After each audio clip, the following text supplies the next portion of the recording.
Howdy YouTube family, it's Bolt CRNA coming to you again with another day's topic. So a lot of you guys follow me on Instagram at Bolt CRNA, and I asked the other day if I was to shoot one more video while I was still in CRNA school, what would you like me to talk about? And a lot of you asked me about why I'm not shooting YouTube videos while I was in school and when I will start shooting videos again. So I figured that's what we can get into today.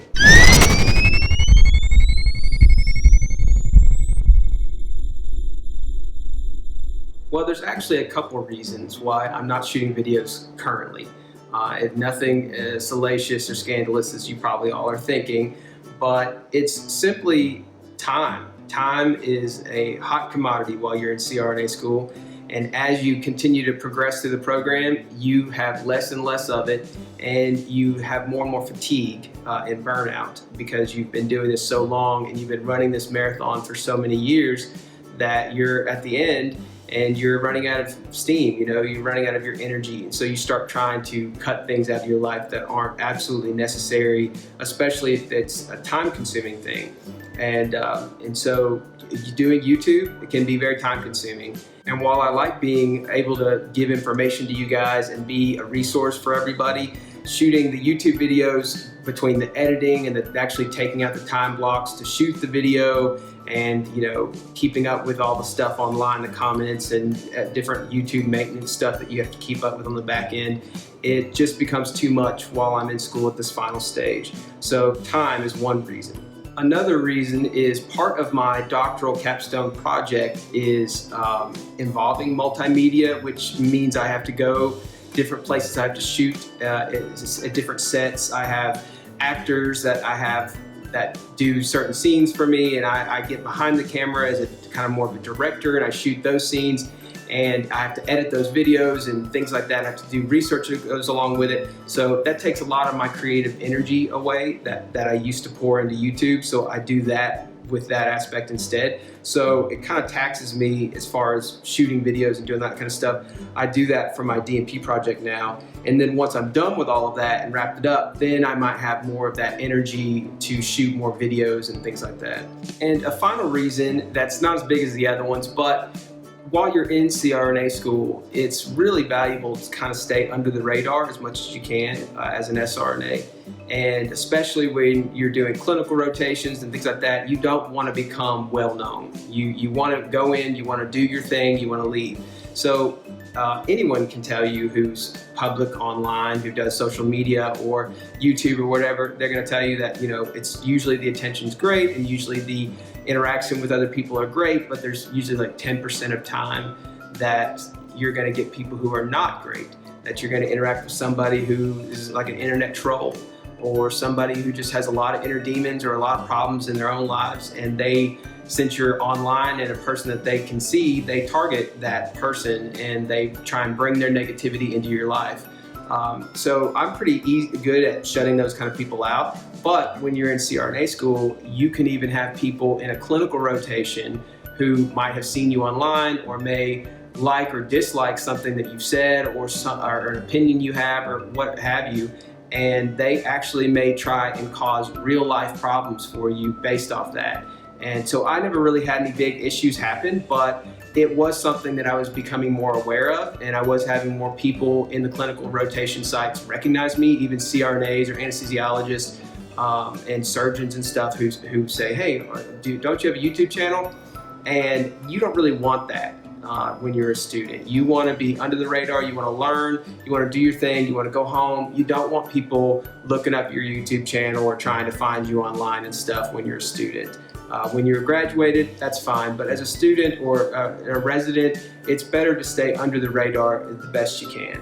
So I say all that to say, while I am finishing up this final third year, I graduate in the summer, I don't plan to shoot many more videos about CRNA school.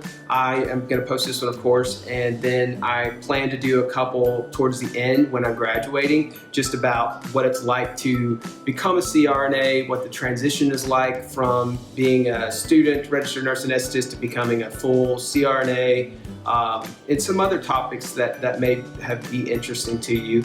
But while I'm still in school right now, I'm really focusing on studying for boards, Right now, my schedule is very busy. As a third year, they ramp up your clinical schedule a lot, so that I'm out of town most of the week doing away clinical rotation sites, where I'm pretty much at the clinical site every day, all day, and during the week. And I'm doing I actually finished all my specialty rotations, but for the last 4 to 6 months, I've been doing specialty rotations that have consumed a lot of my time and energy, and I haven't had time to really devote anything besides doing those rotations. And then of course, you always are constantly studying for boards. We have a weekly exam every Friday on a different topic about boards. Like last week was the autonomic nervous system and opioid agonist and antagonist. And so every week we have an exam about a different topic for boards. It's a pretty lengthy topic that you have pretty much 7 days. You know about 7 days beforehand that you've got time to study for that topic and that exam. And so it's very time consuming to study for that. So anyway, that's what my life is right now. It's clinicals, it's getting down my routine in clinicals, it's shifting my mind from trying to think like a student and trying to be more like a CRNA.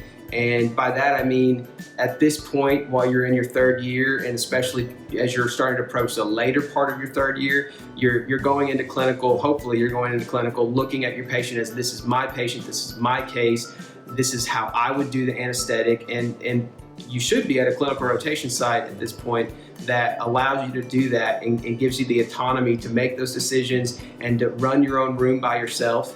Of course, you'll have an anesthesiologist or CRNA as a resource in the facility who will come in and check on you intermittently and make sure that you don't need anything, or that you don't need advice or help or whatever. But typically you run the case yourself and you take the patient back to the OR and you choose your anesthetic agents and you push them and you induce the patient and you intubate, and then you manage the case throughout the surgery, and then you make decisions on emergence and you start emerging them, and then you reverse them, and then extubate. And like I said, intermittently they'll stick their head in and out and say, how are you doing, are you good, and stuff.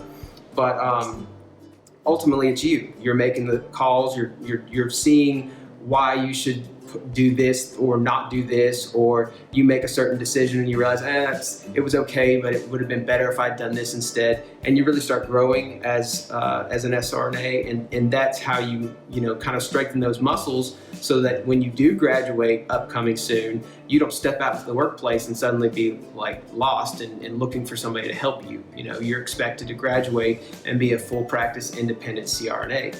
So that's kind of what the process is right now. It's very stressful transitioning into that phase in school, but it's also really rewarding, and it's really nice to be able to see everything click together and realize, like, hey, I think I can do this. It starts to finally, the fog around the mystery of anesthesia and kind of the fear that you feel of, can I ever really do this, starts to clear, and you start to realize, like, I can do this. I am doing it. And I'm just going to get better at it. So that's what my life is like right now. Very busy, lots of stress, but it's all really rewarding, and it's all been worth it. For those of you who ask me, is CRNA school worth it? It is worth it. It's very worth it.